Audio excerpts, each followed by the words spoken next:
Hello, everyone, and welcome to the special edition of WWE's The Bump, coming to you right after Money in the Bank across the pond in the UK. Kaz Famuyiwa, Ryan Papola, and myself, Matt Camp, with you here. The fist bump is kind of across the pond as well. We have a lot to talk to you about Money in the Bank. As I said, putting this together, recording this just minutes after Money in the Bank came to a close. We thank you for joining us on this holiday weekend, whether it be Canada Day or, of course, July 4th, or maybe you're celebrating Roman Reigns getting pinned. 1, 2, 3. The Bloodline Civil War has a victor, and that is Jimmy and Jey Uso. Kaz, did you think you would see it at Money in the Bank? Yes. Oh, you did? I Okay. was going to see it. I called it from jump. I mean, listen, Roman Reigns, for the past several months, has always had the Usos to watch his back, always had Solo to watch his back, had Sami Zayn watching his back. And for the first time throughout this entire run, for the past 3 years, the one moment he did not have Jey Uso in his corner, he lost. The night before he lost to Jey Uso, he had a shirt on that said the only one. Yeah. And I think this entire time that we've seen this rivalry, a lot of us always had this sneaking suspicion like, you know, Jey has actually always been the guy, that the tie that binds this entire story, this entire rivalry, this entire run. And it only made sense to me that Jey had enough of all of the stars sort of aligning, Sure. it being a tag team match, the crowd getting into Roman's face, like everything just sort of lined up perfectly for Jey Uso to have this moment. It was 3 years in the making. It was incredible. And I saw it coming. Let's put it like this. Yeah. Jey Uso is the first person to defeat Roman Reigns this decade. Oh. This decade, 2020, the 2020 decade, it's Jey Uso to pin Roman Reigns, excuse me, I can't even speak. You're right. All the factors lined up in the way they absolutely had to. What the Usos had to battle through tonight to get this win is incredible. There's also, I mean, we could probably do an hour on body language. Was Solo Sikoa and Roman actually on the same page? Was Jey too amped? No, he got the win. But when you look at what they did in totality tonight and what Jey did specifically, it's unreal, Matt. Jey Uso was the first person to ever pin Roman Reigns on Raw, on SmackDown, on any PLE. Yeah. We come back 10 years basically later, and he's done it again in the biggest victory of his career. I don't want to say it was just Jey, though. Let's be honest. For sure. It was a tag team match. Jimmy was right there with him at the end. Jey was the one who was on top of Roman for the 1, 2, 3. We'll talk about that for a very long time. Jey was there from day one of the Bloodline. But day one is also Jimmy Uso. Yeah. And there's a cohesiveness that you cannot deny. You've never been able to deny. They're the greatest tag team we've ever seen for a reason.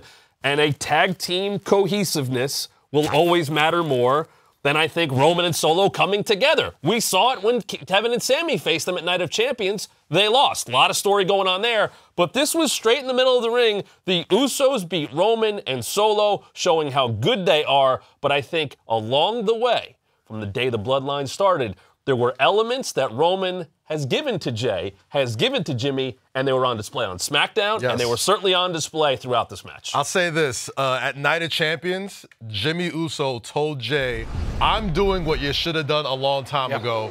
Don't worry, I got you. And I got you isn't just I got you tonight. I've got you as a brother. I've got you my entire life.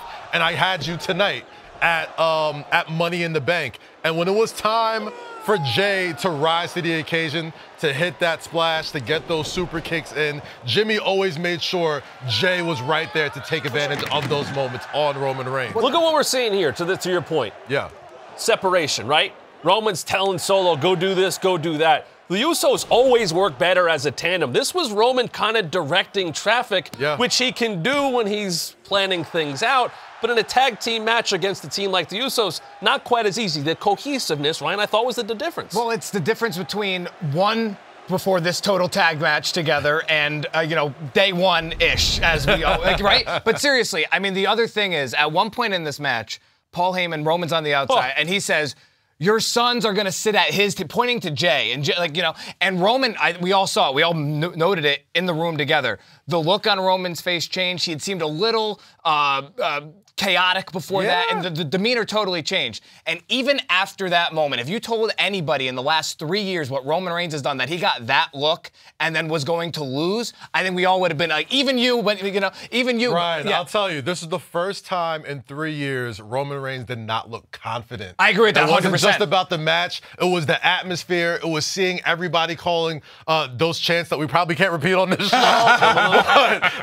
He looked rattled. He had to go to Paul Heyman several times. Why did Paul Heyman have to give Roman Reigns a pep talk? We've seen that few and far between. Like, not like you could go get, like, this was like, hey, calm down. And that was early. Take care of business here. Right. But I think the crowd, I think the Usos on SmackDown telling Roman, why can't it be Solo? Yeah. And he laughs, and they got to him. Yeah. They put the divide in there. Then they fight at the end of SmackDown. And it's an absolute war. But that crowd was such an interesting factor. I think the Usos knew that. Is it a home field? No, but it was a crowd they knew could take advantage. It messed up with Solo. We've only seen Solo for the last year as part of the bloodline. It got to him. But Roman is hearing everything. Stand up if you hate Roman Reigns. Oh, stand up. Sit down if you hate Roman Reigns. Every possible combination.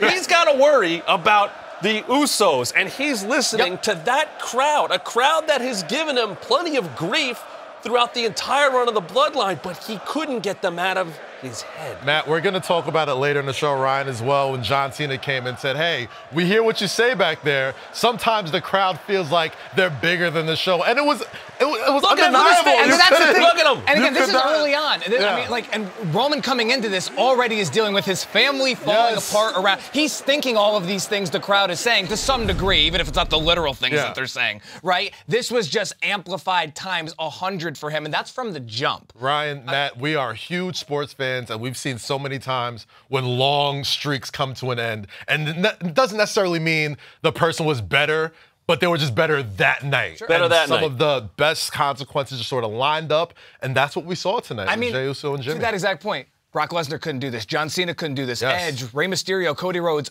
more legends that we have time to name. Jey Uso and Jimmy Uso figured out the code tonight. But what was the difference? That's exactly right. Jey and Jimmy were not in his corner for the first time in 3 years. Totally. How much does Roman rely on that? Can Roman now pivot? Can he adjust? I don't have these two. I have Solo. What does he think of Solo right now? I mean, Solo misses a big splash to the table. Wasn't pinned. Changed the momentum, though. That changed the momentum of the whole thing, absolutely. Matt. SmackDown Friday could be a very interesting conversation. What goes down there? And obviously, we're talking a lot about it now. You had a lot of reaction. We were watching this. We love to show you how we react to these things. Oh, gosh. Let's take a look at how we looked at the end of this matchup.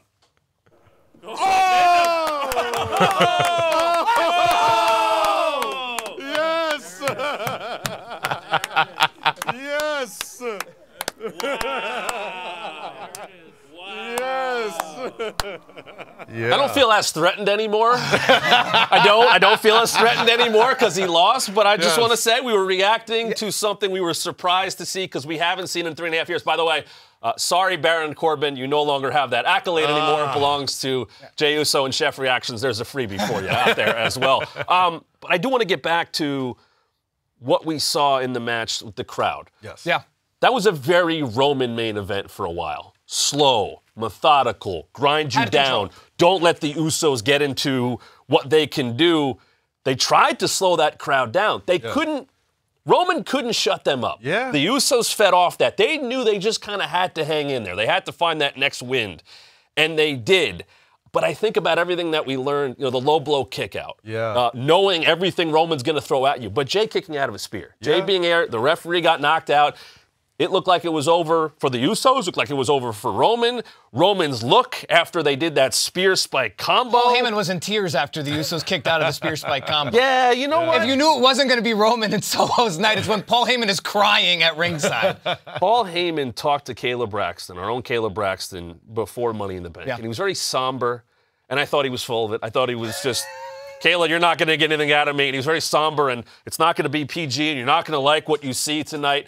He didn't like what he saw. What does Paul Heyman feel like right now? Does Paul Heyman have to worry about job security? I think so. I mean, it's going to sound like clairvoyant now, but the night after WrestleMania, Cody Rhodes says, one day the Usos are going to leave you, and then Solo's going to leave you, and then he's going to be next. And now that we've seen this breakup happen, they did not win. I think that match, like we said in the first half, it was all Roman and Solo. Oh, Roman They and did Solo exactly figured what it out. they wanted. It was all they Roman did the math and Solo. and they figured it out, for sure. And then when it was time to adjust, Yeah. when something happened that they didn't probably factor into, which was this UK crowd, they completely folded. Yeah. They got into a mode that we did not see before. They folded. Let's check out this tweet here from the night, and there it is. That was before the tears. And I know there's another one out there. We'll get it up here eventually here. Roman Reigns did tweet out earlier in the day. Yeah. He made a prediction. It was a Roman spoiler, if you will, something that Paul Heyman likes to do. And typically he'll put these tweets out. Then about 15 minutes after match over, he comes back and goes, I literally told you this was going to happen. 100% success ratio up until tonight. Yeah. It didn't happen. Yeah. And let's see that tweet. This was from Roman hours before. Smash them, spike them, stack them, and win. They got that that is point. WrestleMania a couple of years ago. They did this. Yeah. Yes. Except for the win part. Yes. And I think Roman was like, wait a minute, I said this. I'm always right. I always win. It didn't work. Yeah. Matt, Ryan, I feel like a big theme throughout this entire match and this entire breakup of the bloodline has been the arrogance of Roman Reigns, right? He just got a little bit too ahead of himself, you know what I'm saying? You don't want to give bulletin board material to the people you're going up against. And when you're putting that picture of WrestleMania of Daniel Bryan and Edge being stacked up, you're looking at one of the greatest tag teams in the history of WWE. Do you really think you're going to let this guy come and stack us? That's the thing, though. But that's the thing. No matter what happens from here, and I agree with you 100%, full stop. But Roman Reigns has said this for more than 3 years. He didn't think that Jimmy and Jey, he's talked about this since they were kids. Yeah. You guys can't beat me. Whether it was in the backyard at the Anoa'i household or whether it was in the ring here tonight. He didn't think this was possible. Yeah. That's not, you said you thought it was going to happen. I called it. But that's that look of absolute shock and horror on Paul's face. Solo not knowing what to do. They thought, especially if they hit that exact moment that tweet predicted, that it was done. And Roman Reigns has thought that his entire life. Yeah. What do you do now? I don't know. But there's going to be... what do you do now? Because the Bloodline Civil War was won by the Usos. Yes. Now, Solo Sikoa got pinned by Sami Zayn and Kevin Owens and lost that match at Night of Champions. Usos were involved. Jey Uso pinned Roman Reigns. Roman Reigns walks around with 3 different championships. The undisputed WWE Universal Championship, that beautiful gold title. SummerSlam is coming up very soon. Hey, man, Jey Uso just pinned that champion. So I don't know what this looks like. I don't know if Jey says, Roman, me.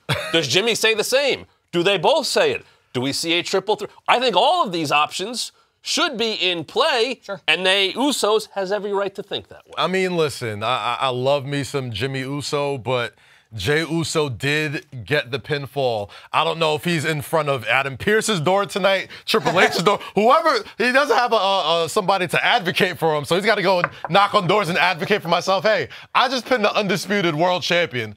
SummerSlam's coming up. I need me a date in Detroit. And if I'm him, I say, if I did it once, I could do it again for all the gold on the line. Why can't I be the Has anyone ever been more qualified to face Roman Reigns in his title reign than a man that actually pinned him? And you brought up at the top of the show, his first loss ever. Again, this decade, the names I listed, all of that has to turn into something at some point. Who knows when? Those decisions above our pay grade. But yeah, if anyone has ever had an argument, it's Jey Uso. There is no argument to me. We'll see what happens. But someone else who could be thinking that way is the man who became Mr. Money in the Bank. We knew we would have a first-time Mr. Money in the Bank because all 7 participants had never been a winner before. Damian Priest of the Judgment Day got the job done. And yeah, I know, we'll talk about it a little later. He had his eyes on the World Heavyweight Championship, but he could have a chance at any championship he wants on any brand. That is what he earned by scaling the ladder and pulling down that briefcase with the Money in the Bank contract. As we see here, Damian Priest holding it up to the sky. Santos Escobar not getting the job done. Logan Paul talking about a second. He went through hell. He had a tweet about that as well. And there's LA Knight. There is Butch trying to feed off that hometown crowd. This was a spectacle like we expected, but Damian Priest walks away Mr. Money in the Bank. The dominance, for the most part, of the Judgment Day that we've seen over the last few weeks It's a new peak. It's a new level, Ryan, Yep. with Damian Priest walking away Mr. Money in the Bank. Huge implications for the Judgment Day, as we'll talk about probably within the next couple minutes. I will just say off rip, one, congratulations to Damian Priest, but even by Money in the Bank standards, which is always frenetic, this match was nonstop. It was frenetic. The fact that whoever came out, especially once we talk about Ricochet and Logan Paul, but Damian Priest, momentum is a thing that happens once you have that briefcase no matter what. But the manner in which this match was fought by everybody and the fact that he was able to LA Knight is rallying at the end of this match. Yeah. Literally, yeah. Yes. Like, literally, yeah. Right? He is rallying. London wants to see it happen, and Damian Priest was on the receiving end of that rally, found a way to rally back himself to get this done. Yeah, I mean, ultimately, some people might say, well, where is the Judgment Day after World Heavyweight title match? We'll talk about that. For the Judgment Day for Damian Priest right now, all the kudos in the world. This was not an easy feat tonight by any stretch of the imagination. And once again, back to LA Knight here. Listen to that O2 Arena crowd. They wanted this to happen. And it looked like it was going to happen because Priest was throwing at the end of this match everybody out of the ring, trying to clear the way, which is so hard to do when you're battling 6 other superstars. Not only do you got to climb up there, you got to incapacitate everybody long enough that after you've battled through a match like this, you got to get up on that ladder. Priest was able to do that.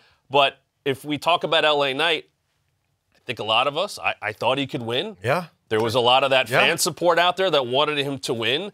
Is this something he can build on, or is this a setback for LA Knight? All for it. I got to say one more time, one of the most violent Money in the Bank matches I've ever seen in my life. And we talked so much, again, I'll bring it up again, the crowd. You can't ignore the type of support LA Knight had coming into this match. For Roman, it didn't work out that well. For LA Knight, it might have been in the reverse. Maybe, you got to remember. A lot of pressure. This is LA Knight's biggest match of his career Not even close. also. He was right there, though. Yeah. And he was right there with fingertips on the briefcase. But, you know, I think there was just the energy of people not wanting to see Logan Paul win the match. There was the energy of so much people wanting LA Knight to win this match. And sometimes when he had that flurry, when all the madness was going on around him, Damian Priest was just lying in wait. He was biding his time throughout a lot of that match. He was smart moves by Priest, for sure. You got to be able to conserve a lot of your energy because climbing that ladder and, like we saw, just unhooking that thing, a lot more difficult than I think people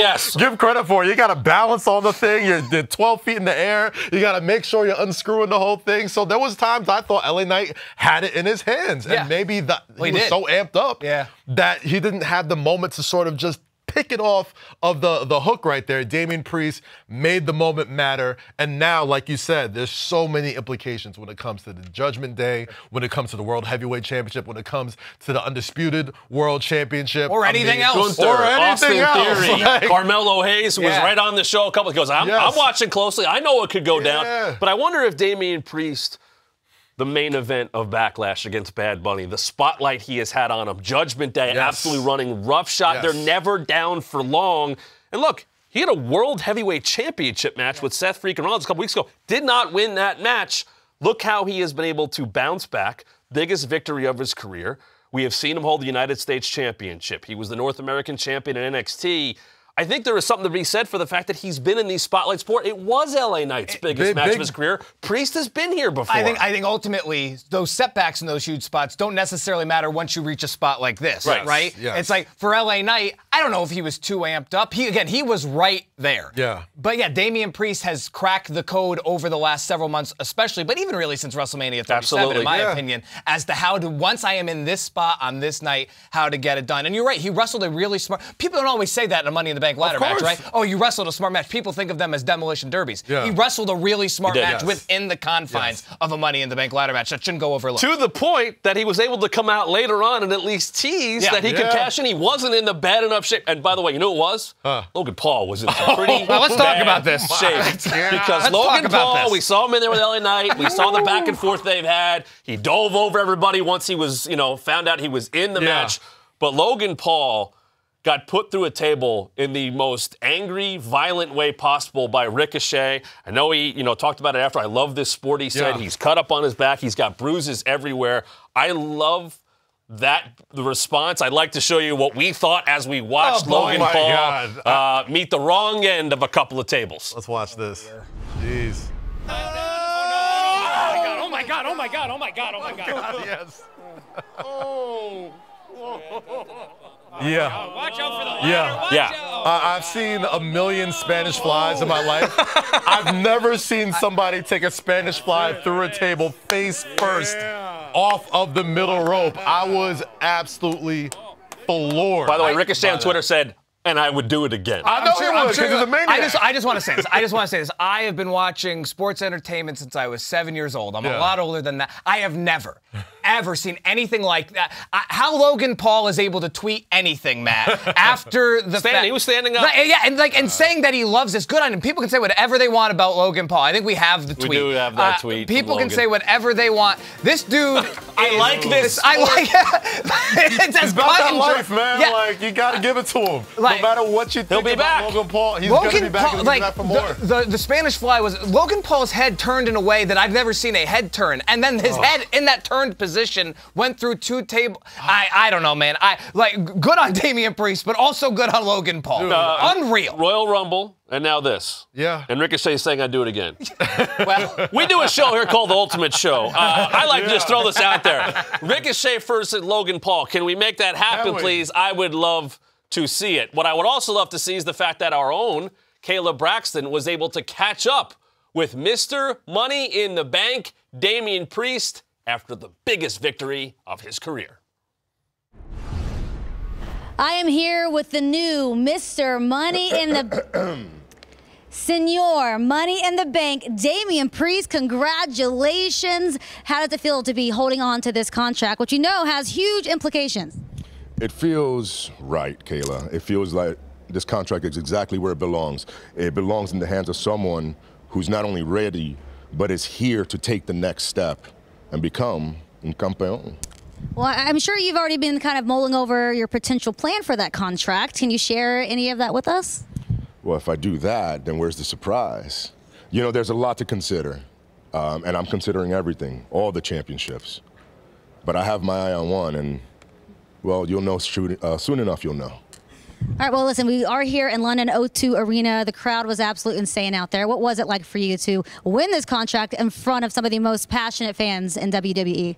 Look, we wrestle all around the world, and we put on performances for the greatest fans in the world. But doing it on somebody else's turf with a rowdy, ruckus crowd, I couldn't write it any better myself. All right, Damian, well, thank you so much, and congratulations. Thank you. It's senor. And we will hear more from Damian Priest this Wednesday because the winner of the men's Money in the Bank ladder match, Mr. Money in the Bank, Damian Priest, will join us on this very program this Wednesday at 1 p.m. Eastern. We've had him on many times before, but for the first time, he joins us as Mr. Money in the Bank, or I should say, he should be. Because we do have a Monday Night Raw. We have a few days between now and then NXT as well. There are plenty of champions out there between now and Wednesday for Damian Priest. So he's scheduled to be with us as Mr. Money in the Bank. Maybe it'll be more. Senor Money Maybe in it'll the be Bank. less. a lot to Senor. talk about either way. Either way, it's good. But from one Money in the Bank to the other, because we have to talk about the women's Money in the Bank and another first-time winner, Io Sky of Damage Control, question mark, has become Miss Money in the Bank with one of the most innovative endings to a Money in the Bank match we have ever seen. The handcuffs came out from Trish and Zoe. Try to describe this, Matt. For Becky Lynch. Io gets a hold of them and attaches Becky Lynch to Bayley, who had knocked Io off the ladder about 30 seconds prior. Io latches them together, walks over Bayley, and wins. It was sick. The Money in the Bank contract. Miss Money in the Bank.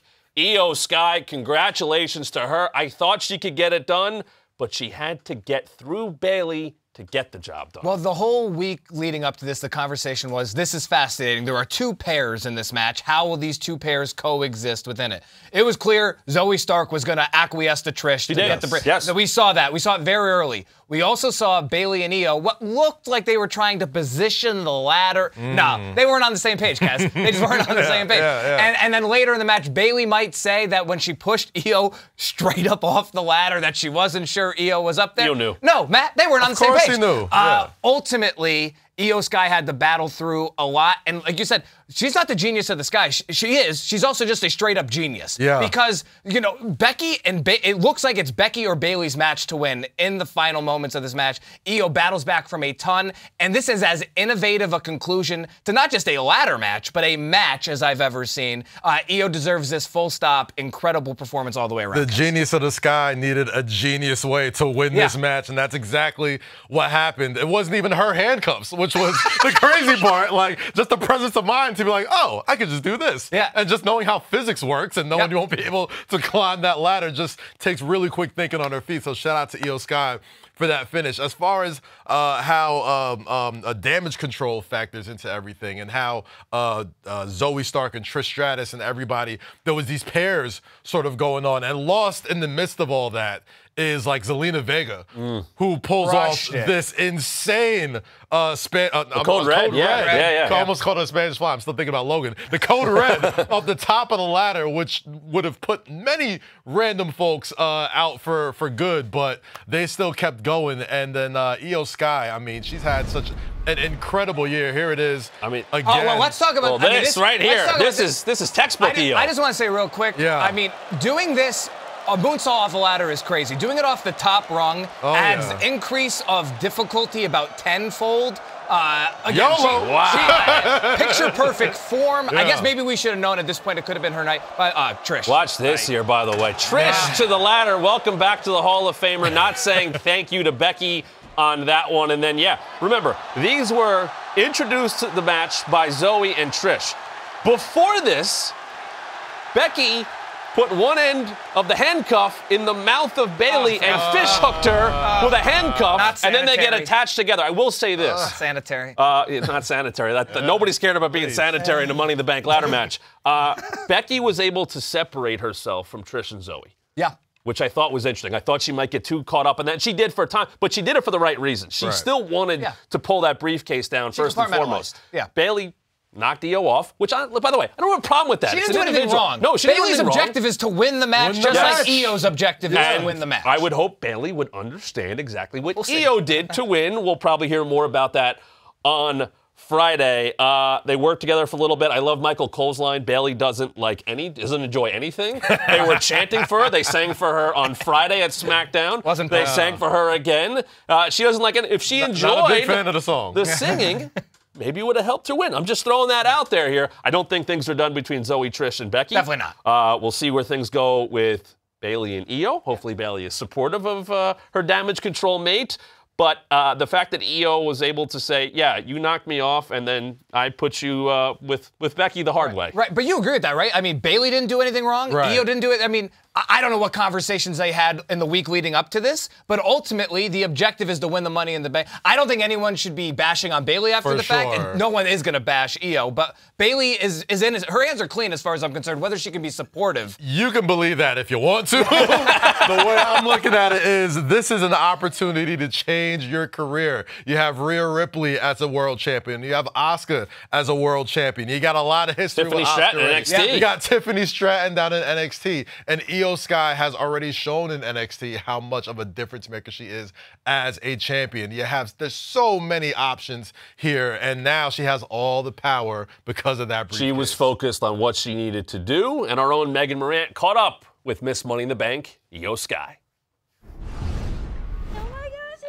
Io Sky, Miss Money in the Bank. How does that sound? もうどう考えたって今日が一番嬉しいでしょ。これで one step closer to become champion, right? Now, Io, this contract is life-changing, and I know it's all very exciting, it's all very new, but have you given thought to who you're going to cash in on yet?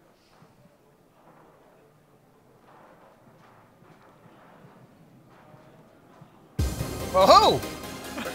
Io, very simply, not an LA Knight, but she got the job done. And not Megan, great try. Great try on your part. I appreciate the broadcast journalism on your part, but congratulations to Io Sky.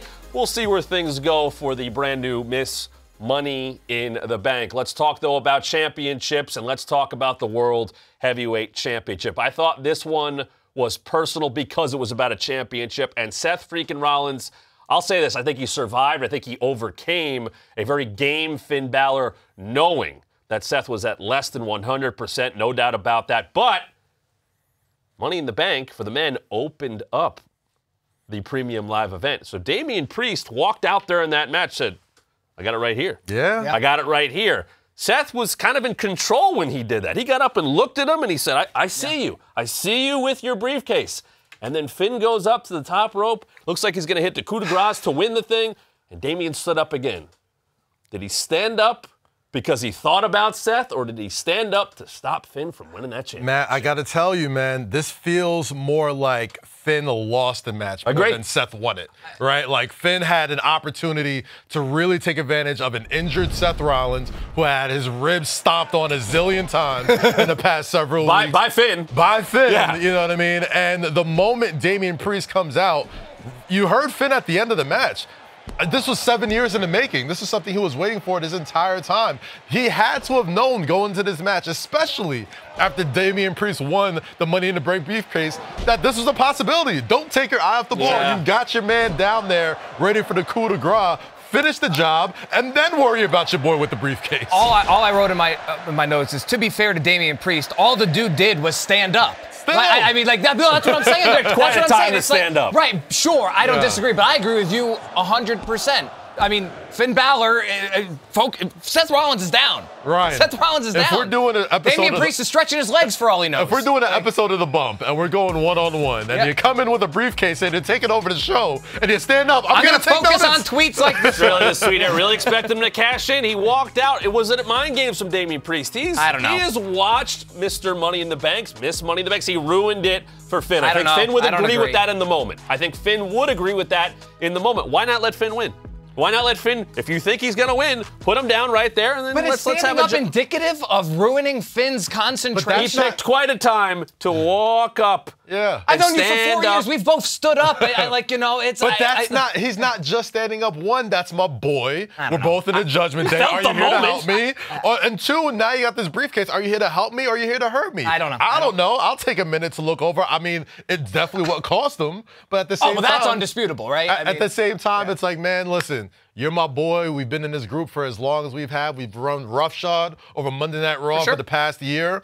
And if I'm seeing you come out in the biggest match I've had in 7 years, I'm going to hope you're there to help me out. Well, I'll But then say you got this. briefcase. I'll say this to that. Yeah. They could have. I mean, if they did not talk about this beforehand, if Damian just walks, to your point, 90 minutes, 2 hours, whatever it was, for them to say, if Damian gives them the heads up, like, hey, I'm going to stroll out during the match, just so you know, just want to be out there to support you, that's its own thing. If it was not that, well, then I come more to your side of the fence. I mean, you got to be on the same page here. And we talked about things having to line up the right way for certain magical moments to happen, especially in the Civil War. And this moment, This is after the match, by the way. This shouldn't be your first conversation about this Doesn't briefcase. look like they talked about it beforehand, to my point. Yeah, like, come on, man. How many times have you seen these things happen in other sports, and you're just like, how is this the first time you guys are talking about this? You should have had this sort of It's an work out. individual goal, right? We've talked about that with the briefcase and the championships, but it's an individual goal. But Damian Priest has ridden up and down the roads with Finn Balor for a very long time. They've battled, obviously, Judgment Day has been together like this for quite some time. They walked across Abbey Road together. They've been together on shows. They've tagged together, all this. He heard Finn's words on Monday on Raw and how personal this had been and the bitterness that Finn had. And I think we all wanted to see Finn be able to get that out and direct that towards Seth because of what happened 7 years ago and everything that's happened since. Yeah. And instead it was interrupted. And I'm saying this as a fan. It was interrupted by Damian Priest. The shame of it is, too, Finn wrestled an incredible match. No warming up, and the bullpen went right for those ribs as he should have. Well, I wrote this. I said, Seth clearly tried to end this early. That first kick, the first kick Finn threw to those ribs, right on the button. Seth down. He attacked him on Raw. He attacked him on NXT. He attacked him on Friday night at a live event. He knew what he was. He had a plan. He was about to stomp those ribs and maybe win the World Heavyweight Championship. I know you said Finn lost it more than Seth won it. But I think Seth did exactly what he had to do. Lining up sometimes. Perfectly executed. It has to happen. He tried to get it ended quickly with that pedigree. He hung in there. I think you saw the look on his face. Hey, you know what? I still got this title. Let them hash this out now. Ryan, great champions just find ways to win. Agree. Totally. Seth has been there before. In the 7 years that Finn has been sitting there pissed off that he didn't have this moment, Seth has had 7 years of winning championships and finding ways to win matches where he might not have the odds in his favor. Sometimes you got to go to the judges. Sometimes you got to get a quick decision. He can't just beat the crap out of everybody. You know what I mean? And Seth did that for tonight. sure. So power to him. I don't think what wasn't talked. I agree, but what wasn't talked about enough in the last couple weeks is Seth doesn't like that he lost that match at SummerSlam. Of course you know, not. it's like so for all the ill will Finn was harboring, there was a lot of that there for Seth too. Finn said on After the Bell that this isn't going to be a technical masterpiece, it's going to be a war. I would actually argue it was kind of both. I thought it was a really smart match. Because that's how they are. I think it's how they are. But ultimately, Seth weathered. I mean, you said he got the ribs got targeted a zillion times the last couple weeks. They got targeted a zillion times tonight. Yes. And to your exact point, he found a way, Matt. Man, he does feel vulnerable right now. I have to say, this is what he wanted to take on, whether it's been Braun Breaker or Damian Priest, you name it, he's taking on everybody. He's saying, hey, come find me on Mondays. Come find me in live events. I'll show up in NXT. He does feel vulnerable right now. That's all well and good when you don't have somebody with a briefcase that says, I can cash in anytime. And he knows what that's like. He's been cashed in on. Nobody knows it more than him. He knows it better than anybody else. But congratulations to Seth freaking Rollins defeating Finn Balor to retain the World Heavyweight Championship. Seth may have retained, but we have brand new undisputed women's tag team champions, and nobody saw this coming. Raquel Rodriguez, Liv Morgan reunited and are now champions once again, the championships that they never lost. First of all, congrats to them, but the way it went down was Shayna Baszler turning on Ronda Rousey really out of nowhere. This should go out to every WWE superstar. If you're a commissioner on the Ultimate Show, you will get some good luck like this. I mean, I don't think anybody saw this coming. Well, I mean, Shayna Baszler and Ronda Rousey have been attached at the hip since before they even came to WWE. And the time that you finally see them team up and become champions, you would think they'd be unbreakable. So look at Liv. Liv looks just like all of us. We're like, this is how we look. Cass goes deeper. There you go. Here's the twist. Look at the universe. Liv Morgan is everybody. I read her lips. I won't repeat what she said, but she was shocked. But like, why? But again, they were in control of the match. Yeah. They've been great champions. They were dominating. It's been even. I mean, and then you add, what did Shayna say to us not even a month ago on The Bump? This means everything to us. They have Ronda Rousey and Shayna Baszler have talked about this for a decade plus. They said it was their lifelong goal. They accomplished this goal. They look like an unstoppable pair of women's tag team champions. They are in control of this match, Matt and Kaz. I don't understand what happened. You can almost, and I'm speaking on Liv's point of view, you could almost sometimes game plan for like an accidental hit or an accident. Once she locked on that headlock, we're all just like, what? This is personal. When did this, you know what I thought about, when did though? This happen? Yeah. They win the Undisputed Tag Team Champions. They beat Isla Dawn and Alba Fire. They get the NXT Women's Tag Team Championships. Yeah. Shayna now has tied for the most reigns with those Women's Tag Team Champions with 3. She has now held those championships longer than anyone combined. She's hit the peak with those titles. I don't know if she looked at this and said, it's Ronda Rousey. Yeah. I know what I can do. This is Money in the Bank. There's a lot of eyes on this one. I'm in front of this crowd. This is a way to shoot myself higher up in the world. She has never been champion on Raw. She has never been champion on SmackDown. Now you have new championships to go over, the Women's World Championship, the WWE Women's Championship, a dominant reign in NXT, dominant as a tag team champion. Yeah. Did she look at this and say, you know what, why didn't Ronda come to me earlier? I've hit the accolades I need to hit. Now I'm going to use you. If you're Ronda Rousey and you know anything that happens to you is going to be a headline making news, then sometimes you got to choke your homegirl out. That's exactly the thing is we tried to get a little bit more information. At least Megan Morant tried to do this as soon as Shayna came back through the curtain. Let's see what Megan was able to get out of Shayna Baszler. We are all shocked after what we just saw in London. I'm going to try to get a word with Shayna Baszler. Shayna, can you explain what happened out there with Ronda?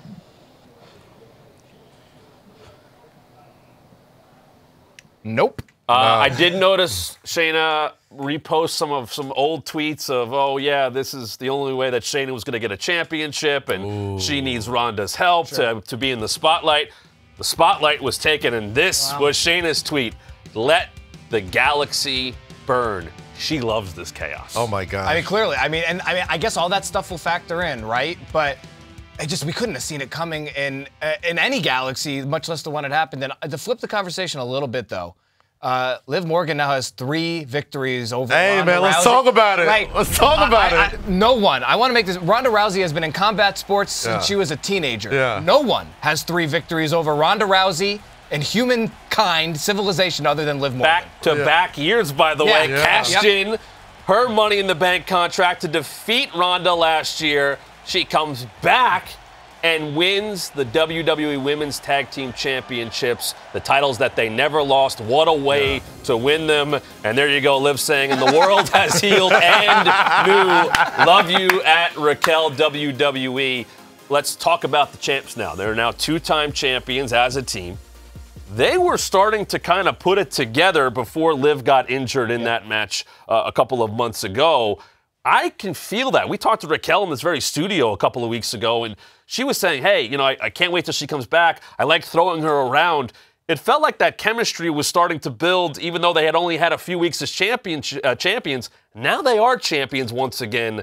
It feels like the momentum can really start to build up very quickly again for them. Good luck to anyone who's going to step to them now. I mean, momentum, Liv building off of what I just said, that momentum just organically and motivation, building. too. Exactly. That organically just momentum building between the two of them. They've told us as much, that this feels really good, and it's felt really good from the jump, Kaz. This is huge, what they did tonight. And it's earth-shattering in a lot of ways. Yeah, I mean, you talked about the record Liv just has against matches with Ronda Rousey. It's almost like she's the Eli Manning to her Tom Brady, right? Where it's just like, no matter what, she's going to find a way to Look win. at this. This is what they do, and it works. Yeah, I mean, listen. Liv loves it, and Raquel loves that. There's a combination of Raquel's incredible strength and Liv's just lack of F's to give, of stars being tossed to people, that really works out for these two. Styles make fights. Styles also make different kind of tag teams. We've seen tag teams come together, by the way, that have battled in the past. Liv and Raquel beat each other up for a while on SmackDown, and now they've kind of figured out, hey, we could do this together and beat other people up. They are the new WWE Undisputed Women's Tag Team Champions, and our own Kayla Braxton caught up with the new champs. These ladies are breathing hard because they literally just stepped out of the ring after winning back their women's tag team championships. Lost them. We never lost them. Start out winning back. Oh, it's saying it's home. Yes, you're home, baby. You're home. Yes, Mommy's missed you. Congratulations. You know, we know, Liv, you were out for a little bit, healing up, but now you are back and once again, women's tag team champions. How did it feel to go out there and do that? And here at the O2 Arena in London. Amazing. The crowd was so amazing. My first match back, it feels so good to be healthy, back in action. Although they did get my shoulder a little bit. I'm going to actually go to medical. But it was incredible. And like we said, we never lost these, Kayla. So to have your championships stripped from you when you didn't even lose, so to win them back is so vindicating. But that just goes to prove that we are fighting champs, and we will keep fighting to keep these. And that goes for anyone who thinks they want a chance. I was going to say, these are the unified women's tag team champions now. So anyone, and we mean anyone, if you want some, come get some. Hola. Watch us. Well, I think it also just showed how motivated you were when you were stripped of them unfairly. That was the worst. You ever been stripped of something? I mean, I'm sure I have, but that just, you know, at home and getting better to come back into the ring. I can only imagine how much that motivated you to come back and do what you did tonight. It was all I thought about. It was literally every single second of every single day. It's all I thought about. And so I can't tell you how happy I am to have these back. It was a very long couple of weeks without Liv by my side fighting. I was trying to keep it strong, but it was nice to know that I had someone in that ring who had my back taking on those two. And I mean, they can go and do whatever they need to do because we're going to go on and be the champions that the WWE Universe loves, and we know. That they want and that they need. And that they need, yeah. And the targets are now back on your back. So once again, anything you want to say to anyone trying to come after these titles? Come get some. We're ready. All right, thanks, ladies. Congratulations. Thank you. Dude, I had to shower. Go get some ice. I'm so sweaty, dude. I feel disgusting. Congrats to the champs, and not often do you have to think about the former champs not coming after you, but I don't think they have to worry about that with Ronda and Shayna, and we'll see where that goes next. Let's talk about a match not about championships, but a lot about personal shots at each other, nightmares involved, and a crowd that was, well, they're very clearly defined. Cody Rhodes defeats Dominic Mysterio. Yeah, there's more than one royal family in sports entertainment. Cody was able to kind of counteract Rhea Ripley by keeping Dom in the middle of the ring. Rhea got involved a little bit there, but Cody got the job done. Apparently, Dom spent the night in the Tower of London, according to Wade You gotta Barrett. wonder if that hard time really impacted the match here tonight, Matt. Because he jaywalked, Yeah. which I guess happened on Abbey Road, by the way. There's multiple instances of jaywalking over the last couple of days. Every crowd is with Cody Rhodes, but this crowd was with Cody. Obvious thing ever. We love Cody. Yeah. We hate Dom. Here's the loudest crowd that we're usually in front of. And yeah, not only did they do the whoa, they did every line of They do the Downstate. second verse. They did the second They verse. hit the second verse of Downstate. I Cody was took his time. thoroughly impressed by the UK crowd. I feel like it's been a theme this entire year. One second. Hold on. What? Enough commentators announcing that they break up the entrances. Right. Okay, we got it. There we go. Sorry. My goodness. Thank you very much. I mean, these crowds, especially outside of the continental United States, have tried to one-up each other every single premium live UK event. heard Puerto Rico. They heard Puerto Rico. They heard Saudi Arabia, and they were like, "All right, They're like, get us the watch lyrics. this." Get us the lyrics. Also, how about Cody wearing blue, red, and white instead of red, white, and blue? I thought that was a nice touch by him, the American nice Nightmare. touch. He's- Brought out the running power slam for British Bulldog, which was Yeah. very cool, and took the brace off very early about to say. on. Healed, according to Michael Cole, Yeah. which is a very interesting development as we move forward with Cody Rhodes. Absolutely. I think that's another thing that threw Dominic, who, by the way, I think Dominic wrestled as smart a match as he possibly could have. And I give Dominic credit. A lot of people, ultimately, Dom has cheap-shotted Cody from behind, a lot of blind side. At least he cheap-shotted him to his face here tonight. That's about as far as the extent can go. But again, I do think he kept his distance from Cody as well as he could have.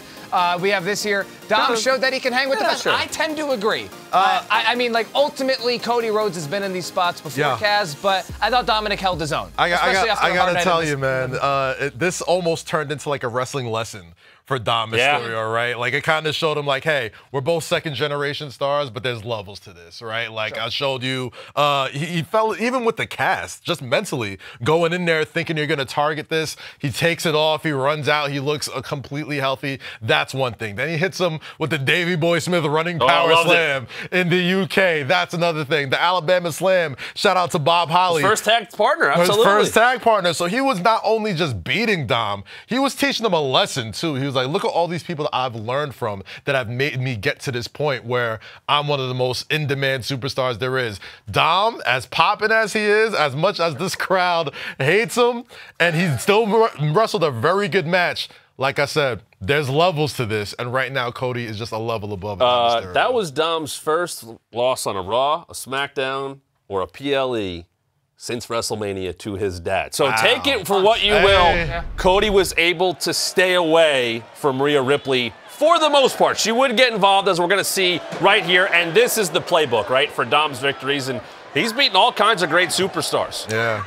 I peeped the Luna Vachon sort of homage that Rhea was going for. Which has got to scare you that much more when it comes to Rhea. Yeah. Or give her that many more fans. But as Wade said, not the same kind of zing on that 619. No. Cody was ready for it because he has faced the 619 for Rey Mysterio. And as you mentioned, Kaz, adding a little bit on to this Alabama Slam, taking him for a trip around the world, around the ring, and sit you behind that. And Kaz, to your point, it was very intentional for Cody to come out with the brace on. Yes. Dom and Rhea, I'm sure in every game plan session between Monday and tonight said, we're gonna target the hand. Oh, right? you guarantee he was probably on Instagram saying, oh, he's at Brandy's birthday party. He's still got the cast on. I'm making sure I'm taking care of that. Right? He's got it on a boat? We got it. All right, we got him. Slam that thing. Didn't work. Cody victorious over Dominic Mysterio. Let's talk about something that was not a match and was a surprise to all of us, a surprise to the O2 Arena. John Cena showing back up out of nowhere. And listen to this crowd when the GOAT, John Cena, walks back into the O2 Arena for the first time since April 2015.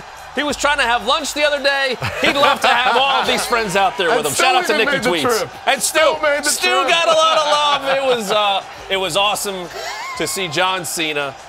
First time we've seen him, of course, since WrestleMania. That loss to Austin Theory. The man can bounce back. He's a world traveler. He's a very busy man, and he made time to show love to this crowd at the O2 Arena. Made that long run and soaked it all in. They did not sing John Cena Sucks. They sang the lyrics as they are known. And even John was like, Yeah. Hey, you said the actual lyrics. You kind of like me now. Surprises are so Look at this. full of Cena is here, Cena is here, Cena is here. What? Ha ha ha. Yes, that was all of our reaction. That was Kaz. I read earlier. the tweet like it was written. That's exactly what it Big said. ha-has. Listen, it is hard to surprise wrestling fans in 2023. So I think John Cena made a call and made sure Twitter was shut down so nobody spoiled it. This is a lot of people are seeing a lot of these tweets for the first time. I heard. So, man, what an incredible moment. What an incredible surprise. The GOAT, John Cena. And not only did he come out,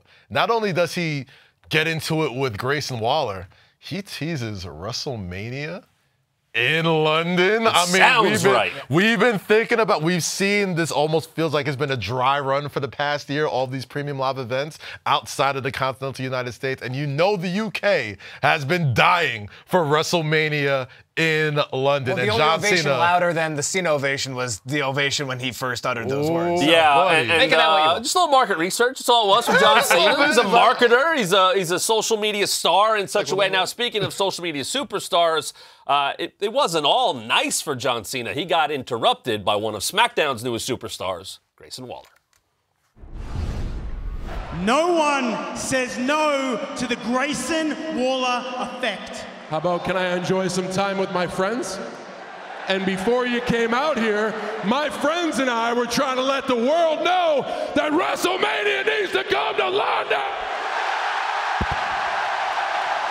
Oh, Waller from behind. And what was John saying about respect a little bit ago? You don't turn your back on a rat like Grayson Waller. Well, Waller ambushing Cena. And talk about a buzzkill.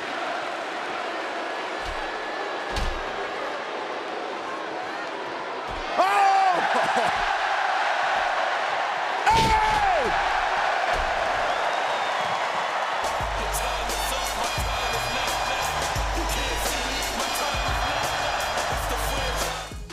Yeah, Grayson Waller, winner chooses to WrestleMania. John Cena, Grayson Waller, winner chooses WrestleMania. Grayson Waller made a case for Australia.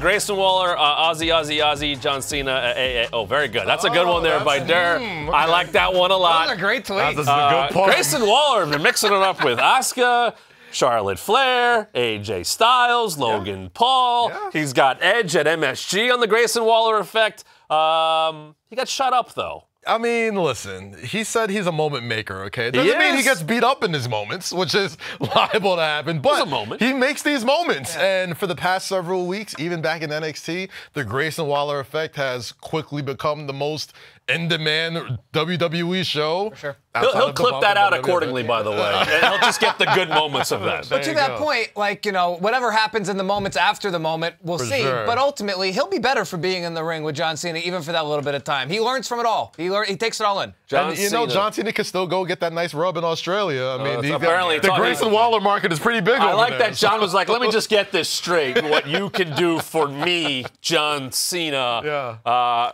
Cool to see John Cena back, and Grayson Waller maybe learn from a little bit of that. He'll take that into the Grayson Waller effect this Friday on SmackDown, where he'll be joined by the Hall of Famer Edge. One more match we have to talk about is the Intercontinental Championship. The reign of the Ring General Gunther continues with another impressive victory, doing so over an old rival from the past. First time we've really seen WWE in Matt Riddle. And by the way, gentlemen, this match ended with chops to the foot, chops to the ankle. I don't think I've ever seen that before, but that's how good Gunther is that he is going to concentrate so much on an injured body part that he will even chop it, and it will have a lot of important effects that led to the victory. But credit to Riddle for battling through an injury that was given to him by Gunther. Valiant effort by Riddle, but Gunther saw Ricochet and Logan do what they did. He said, I can do one better. I'm gonna chop a foot. But yeah, I mean, you know, it runs to a point with Gunther where you almost are out of things to say. Dominance can only be described so many ways. Yeah. I mean, we've talked a lot about smart matches tonight. He knew. I mean, he injured the body. Gunther had a week-long plan. Let's injure the body part even more than it already was, and then let's focus on it tonight. I mean, the guy, talk about levels. He's on his own level by a mile. 385 plus now with the Intercontinental Variety Championship. is the spice of life when it comes to Gunther. He can beat you with a powerbomb. He can beat you with a clothesline. He can chop you to death. And now he can chop your heels off and heel hook it until you tap out. So I love, by the way, what Michael Cole and Wade Barrett said. They mentioned looking forward to calling the matches because of his physicality, which is what we love to see. Oh, I love And violence. it looks like another one of those could be on the horizon because we got the return of Drew McIntyre. Friend of Bump walked out, heard the swords, and he got pie-faced by Gunther. Yeah, Glasgow kiss to the Intercontinental Champion, who, of course, faced Drew McIntyre and Sheamus for that Intercontinental Championship at WrestleMania. An unbelievable match, an all-time WrestleMania match. And, well, Drew still clearly has that in the front of his mind. And there you go, a Claymore to the IC champion. Drew is back, and it's not very often, gentlemen, over the last nearly 400 days that we have seen Gunther in that position right there, Cass. Matt, streets have been talking about Drew McIntyre for a while, and the streets have spoken. Your boy is back. The last time we saw him was at WrestleMania, giving Gunther all he could handle. And yes, like Tank Sofri says, yes, Drew is finally back. Yes, at Drew McIntyre, at Gunther AE2. Hey, miss you, big guy.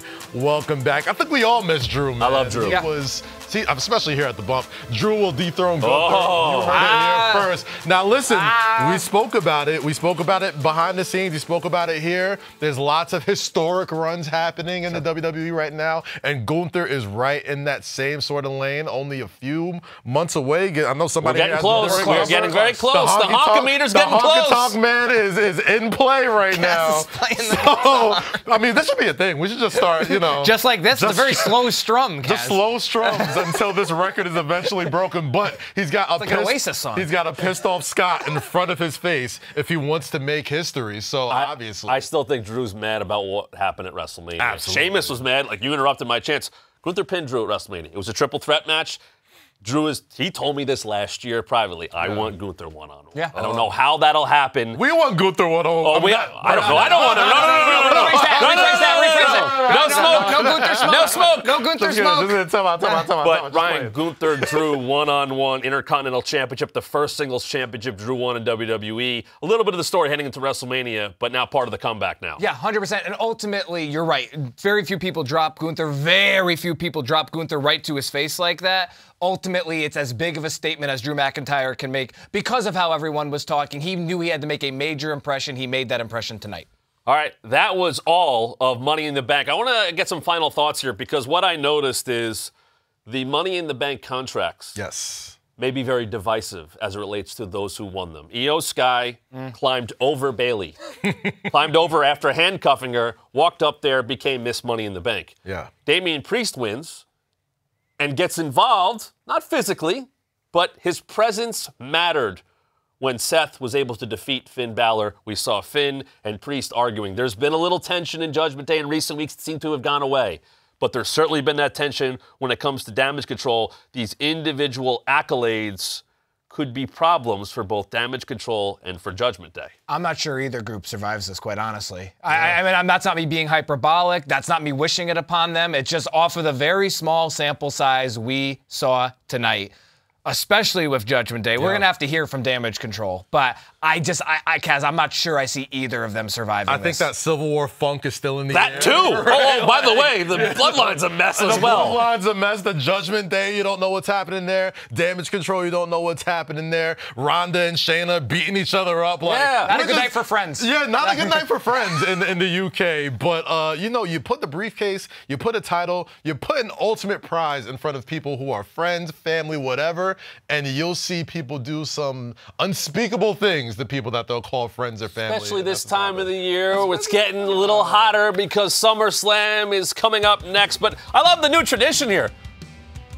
Who's in the picture? I can't see it. I see Io. Very bad on my part. I'm sorry, I got it. But that's pretty cool. John Cena, a little endorsement to both Io Sky and to Damian Priest, which was nice because Cena put that picture up at LA Knight the other day. But he is appreciative of the victors. And Hey, we're now on that road to SummerSlam at Ford Field coming up in just over a month. How will things shake out? A lot to talk about. Of course, this Wednesday, right here on WWE's The Bump, Mr. Money in the Bank, Damian Priest will be with us at 1 p.m. Eastern. First time with us on the show holding that briefcase. I think we still got Sunday, rest of today. We got Monday at Raw and a champions there, whether it be Gunther or Seth freaking Rollins. You got NXT, Carmelo Hayes, watch out. Wes Lee, watch out.